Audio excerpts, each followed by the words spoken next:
companies spend millions of dollars and years of R&D to develop technology. And if a foreign government or industrial competitor can come in and steal that at a fraction of the cost and be able to utilize that right away, that's a significant threat to an organization.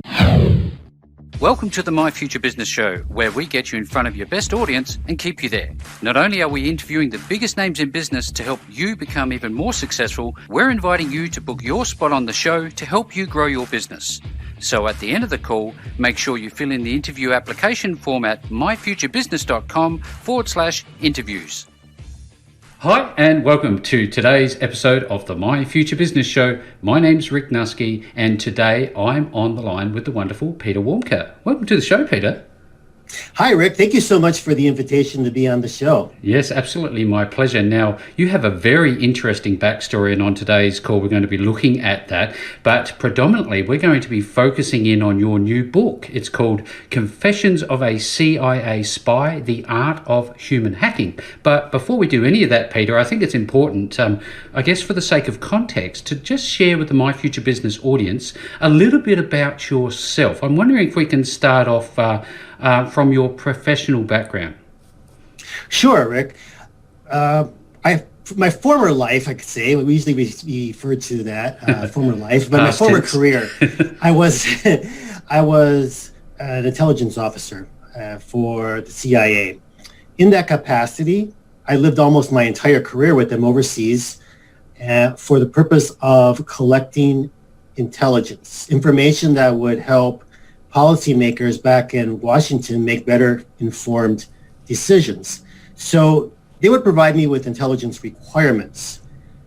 I would have to find out what organizations and who within those organizations would have access to information to satisfy those requirements. Then I would need to try to gain access to those people and try to influence them to facilitate access to that information or to provide that information to me. So in essence, I breached security of a lot of organizations while I worked overseas, while I worked for the Central Intelligence Agency. And so that was a very rewarding, satisfying career for me. I learned a lot, but I wanted to continue. I kind of wanted to continue to use what I learned as a human hacker and what I'm doing now. Yeah, that's fantastic insights. It seems, unreal that these types of roles exist, but I guess the threat is almost omnipresent. And I'd love to talk a little bit more about that in a moment, Peter. But sure. You moved on, and you, when you left the CIA, you created Counterintelligence Institute. I love the name. What inspired you to do that?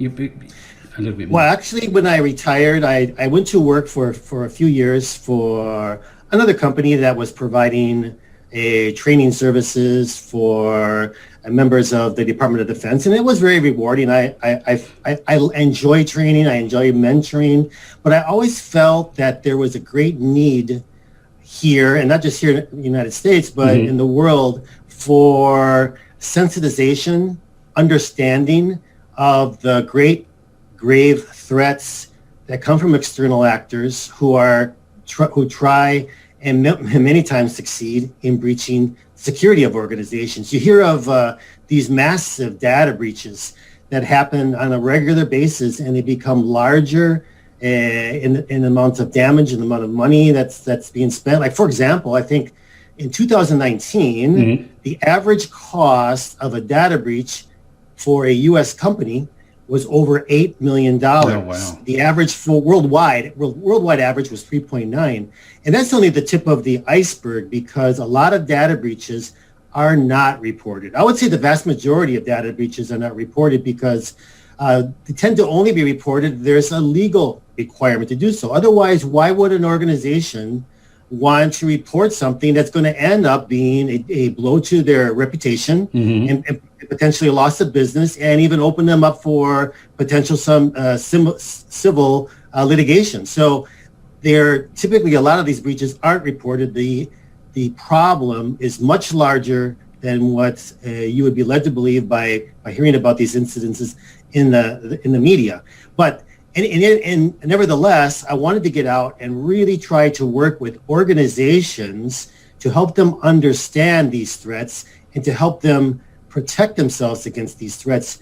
And what I like about what I do is because it's not only helping the organization, a lot of this happens to helping sensitize their employees who become the stewards of protecting the organization, protecting the information in the organization. In turn, the employees are also learning how to apply this in their own personal life, how to safeguard their own financial well-being, because individuals are targeted also for identity theft. And if these employees see that there is a personal benefit for them to learn about these things, even more so they're interested in learning, because otherwise it becomes this annual compliance training that companies have, and you watch these funky videos, employees, it's kind of requirement. Yeah, you got to do it. Employees got to, you got to do this by a certain date. So they click on the video, watch that while they're multitasking, and they're looking at their emails, they're doing a lot of other things. And then they're asked a few questions, and if they get it wrong, they can come back and watch it again, and eventually they'll get the questions right. And they don't really retain it because they don't see it as anything that's really important for them. It's not priority. My approach is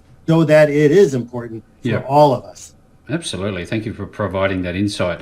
The thing that came to my mind, when you work with a client, I don't want to go too deep into the details because I'm sure there's a lot that goes on. Is it kind of initially when you first contact a new client, is it a bit like an audit? Is that the approach? You look at the business and you do, I guess, a bit of an overview audit, and you tell them where you think the gaps are? How does it actually work? There's a number of different ways. First of all, when we try to approach organizations here, the initial reaction is, this is no problem. It's kind of like complacent. There's no problem. We've never had that problem. And even though they hear about these going on with other organizations, well, it's happened to that other company or that other person. It can't happen to me until it does happen. And then they want to look for a solution. It's sort of like that individual that says, I don't need an alarm for my security system for my house until they stop for a break-in, and then all of a sudden you need that, right? Hindsight's 2020. Exactly, but in answer to your question, there's a couple of different ways. There are some that only want, help us better understand the problem, talk about it via workshops, but there's other ones that say, let's do a vulnerability assessment. Let's see what's been done up to now, where are our vulnerabilities, and then we'll include awareness training for our employees, and then we'll also test them periodically. And you have this periodic, training, but also the employees are being tested. Tested. There's different social engineering attempts that will be conducted, and see how they react. The important thing is that they never be chastised if they do something wrong when we're doing this testing, but that information is shared for the benefit of the entire community in the organization. These are the different types of, because they're always changing. We always try to show different types of ploys. It's to kind of keep everybody on their toes and keep them thinking, assessing their situation. Yeah, right? now it's not just a chart of I do's and I don'ts. It's absolutely not. The thing I'm taking away from this, Peter, is this is lifelong learning, not only for the businesses and the corporations that you're working with, but it's also things that people can take away, as you mentioned, in their personal lives. So I think there's a great deal of value in that. Now, this seems to me also, Peter, if you could talk to this, that this is, when you work with a client, it's more of a long-term relationship. Would you agree with that? I agree that ideally, I mean, in times it is a long-term relationship, and other times it's just a transactional. Provide us with this one audit, or provide us with some initial training, come in, give a workshop, and that's all they want. But really, the very best situations for the client, and of course for myself, would be to establish a relationship where you're coming in and you are assessing where they're at. You provide them with advice, and you also provide their training to their employees, and not just, employees at all levels. This is not just training for, the secretary or top training tiers for, and stuff. It's for all tiers, including management, including the C-suite. It's so important that the C-suite be on board and understand this problem. And not only employees. When I talk about insiders a lot. Okay, that's the term I use. And insiders are anyone who has regular, unescorted access into facilities or unescorted access onto the IT network. So it's practically all the employees that could be leveraged as insiders by a threat actor to breach the security, as well as contractors or even other associated companies that are doing business with the target entity could also be targeted. Contractors and the likes. Now, I'd love to talk about this book, Confessions of a CIA Spy, The Art of Human Hacking. You must have so much experience and needed to maybe compile it. Let's talk about how this book came about. What was the inspiration? Sure. I guess I always had this dream that I would be, not an author, I would say, but put out a book someday, right? So a book that could be useful. And so that was kind of a goal in the back of my mind. And all of a sudden, I think the last time I was on your show was December of 2019, and it was right in the beginning of setting up my company, and I was very excited, and things started to really materialize quite well in getting opportunities to speak, opportunities to come in. Things were scheduling on my calendar beginning of 2020, and it would look very promising. And then all of a sudden, overnight, we're looking at late February, early March 2020, everything was being canceled. Oh, yeah. And it was just like, I couldn't believe it. I said, I've spent my life learning these techniques, and I finally got this courage and bravery to come out and set up this institute, and everything was looking good. And then all of a sudden, what am I going to do? Because most of this required, face-to-face meetings with people, face-to-face discussions. How am I going to audit a company if everybody's home? The remote workforce is home. It's much more difficult. So a lot of these things were being placed on hold. I mean, I had things scheduled not only in the United States, but even in Brazil and a couple of other foreign locations. There was a lot of interest. But then all of a sudden, it was shut down, canceled, or indefinitely delayed, deferred. And so I'm thinking, what am I going to do? And I thought, well, I always wanted to put out this book. If I don't do it now, when am I going to do it? Yeah. So I grabbed my laptop. I'm at home in isolation, fortunately next to a pool, and I began to type away. And literally, it didn't take me very long to write it. I mean, it's some 30,000 plus words, but it didn't take me. It just flowed. It flowed very well. Yeah. And so I put the book together. Decided to send it out to several of my colleagues for them to read. It was very encouraging, their feedback. Then, because I'm a former CIA officer, anything that I publish, or even if I go out to speak at events, and it brings in my experience with the CIA, I need to get their approval. Mm-hmm. So I had to send the manuscript to the CIA's publication review board. And of course, I was a little bit nervous, thinking, well, I'm kind of at their mercy. But fortunately, very easy to work with. They sent me back the manuscript. There was a number of lines that were totally blacked out, which is normal. Yeah. And so I had to go back and rework a few things. But I got that approved, and they decided to put out to try to get this book published by the end of 2020. And pretty much I'm there, because the launch date, the release date, is going to be the 14th of February, just in a matter of a week from when we're discussing right now. It's a real credit to you, because it's one thing to write a book and see it through to fruition, but it's another thing to have an extra layer, like you've just explained, and actually get to that point where you're just about to publish this wonderful book. Now, let's talk about the content and the structure. What are readers likely to find in there? Okay, this sort of mirrors what I teach in workshops, okay? But I decided another purpose for this book is I'm limited in how I can get this word out and working with companies, because I can work with a company and they can bring me in to sensitize their employees. But at the end of the day, how many companies am I going to be able to speak with in the course of the next few years?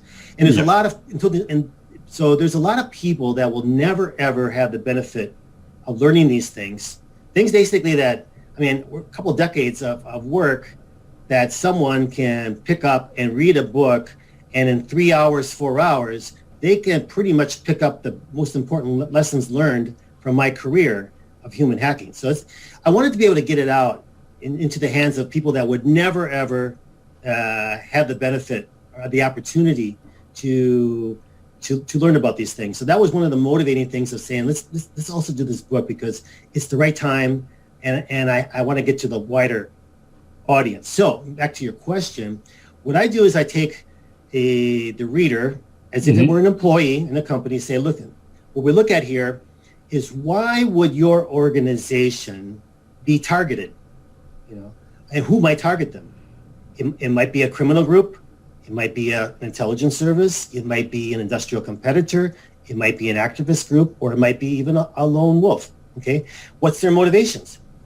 It's not only financial. There could be other motivations. But what are the objectives? Okay, the objectives could be a number of them. It could be to steal proprietary information. Companies spend millions of dollars and years of R&D to develop technology. And if a foreign government or industrial competitor can come in and steal that at a fraction of the cost and be able to utilize that right away, I mean, that's a significant threat to an organization that could be targeted for that. Could be targeted for customer data or employee data. That's transactional information that's bought and offered on the dark web and sold. And sometimes by criminal groups. These criminal groups, they also offer this information to foreign intelligence services. Okay, and foreign intelligence services, there are some that are also after particular private organizations.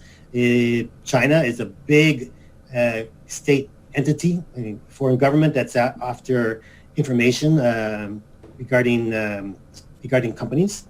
Yep. The proprietary information. So there's a number of reasons. There's also to lever ransomware attacks, which are huge. I think $7.9 billion costs to U.S.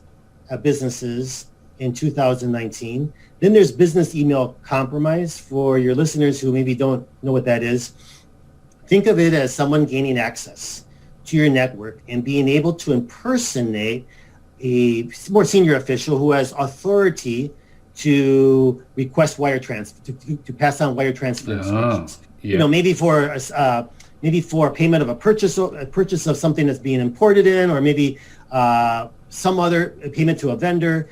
They will send an email. The nefarious character will impersonate the official, send an email to an underling in the company saying, we need to pay this right now.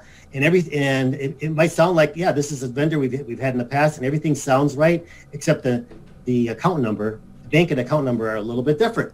And once that money is sent out, it's gone. And that's, I think the FBI said that it's a cost of it was a $26 billion cost to the U.S. economy over a 3-year period cumulatively. So this is big, right? Yeah. And so other types of attacks could also be sabotage,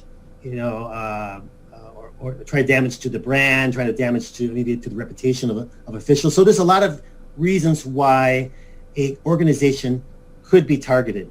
And then though, this is sort of this is a reaction I get from people. Oh, but we got nothing in our organization that would be of interest to intelligence service or criminal groups. And I said, just wait a minute, because have you ever heard of such a thing called the hard target? We refer to that a lot of times in the intelligence world, when the hard target is one that's very difficult to penetrate, to get at the objective we're trying to accomplish. But that doesn't mean we walk away from it.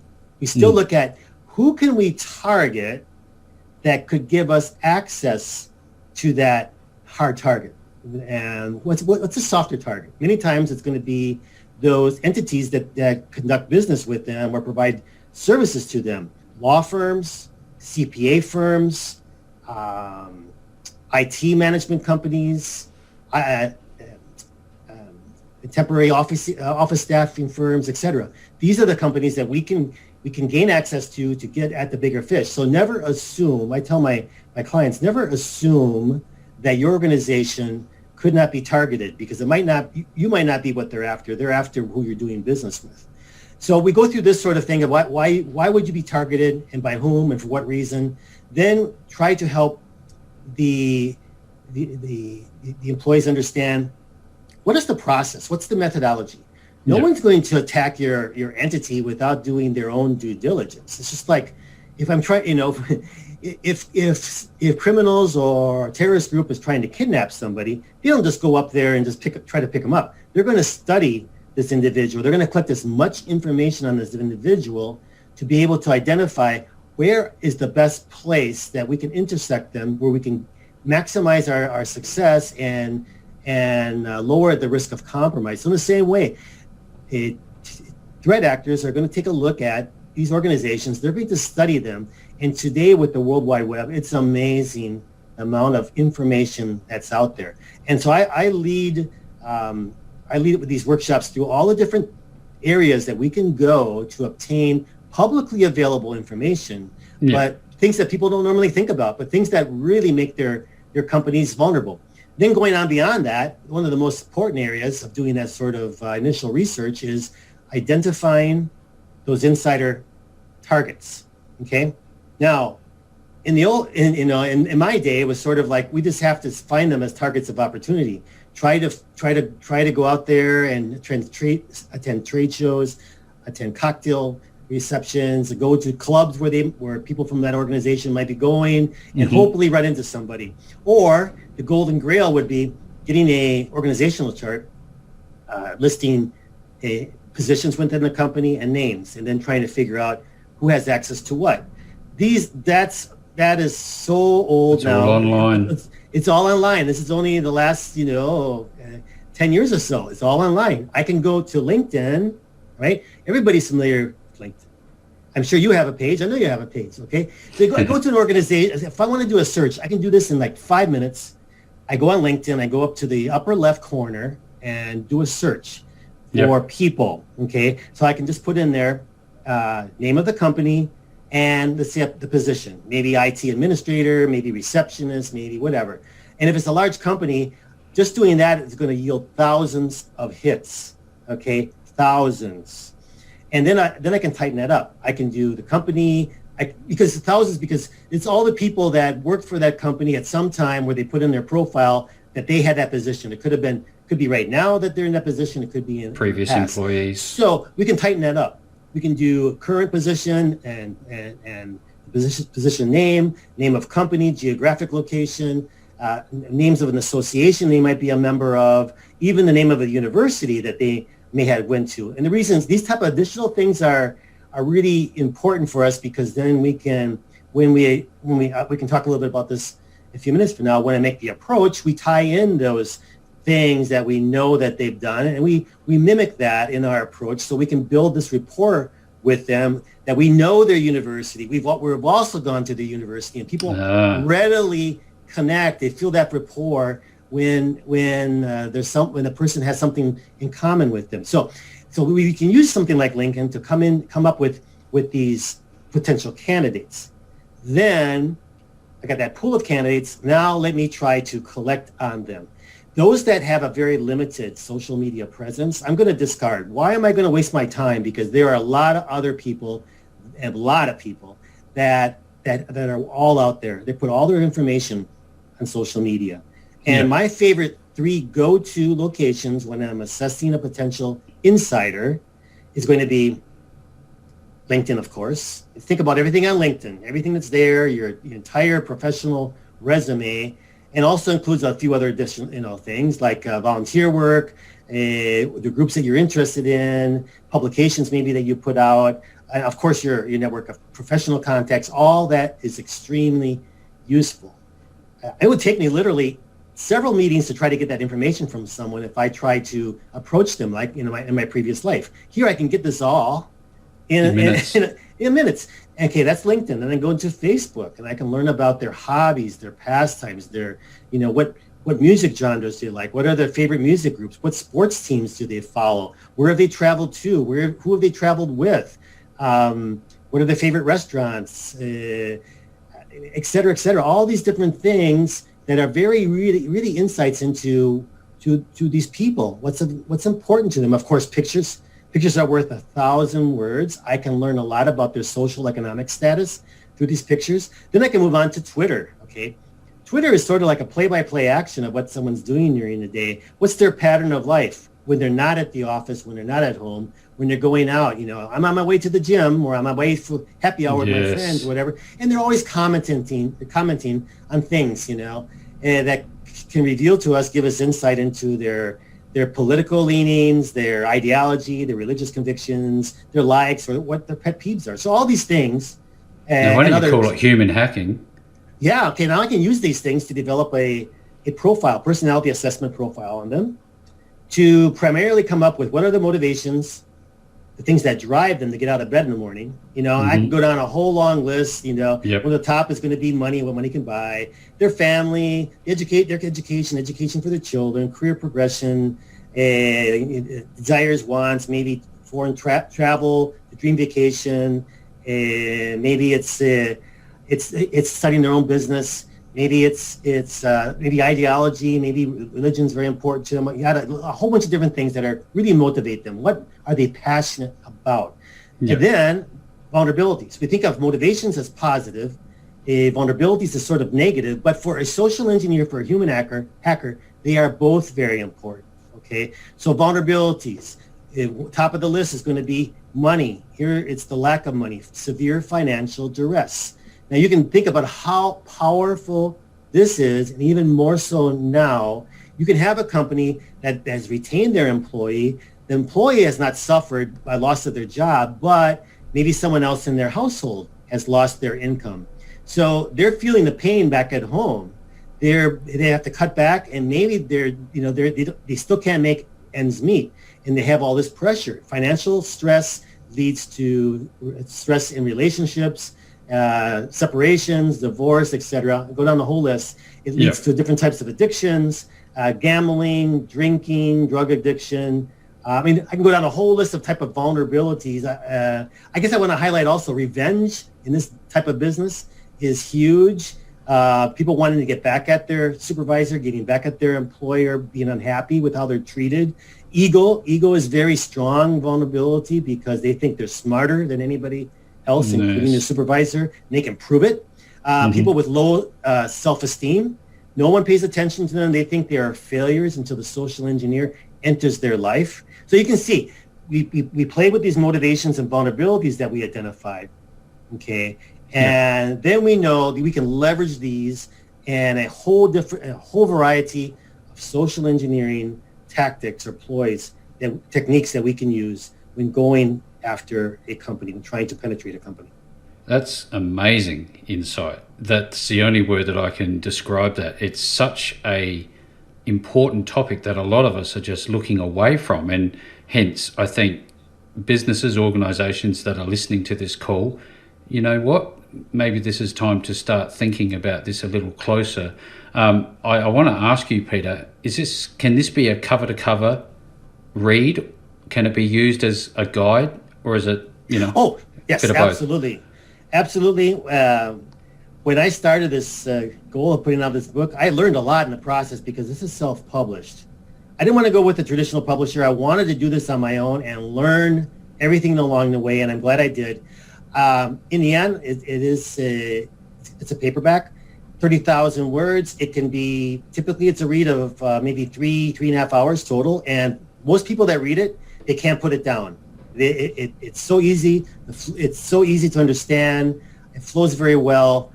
So it's in paperback. It's also an ebook on Kindle. Yep. So it's offered on Amazon for now, and the audiobook will be coming out in a matter of a couple weeks. So there's no excuse not to be able to read. If it's something of interest to you, there's no excuse to not really get it and enjoy it and to benefit from it.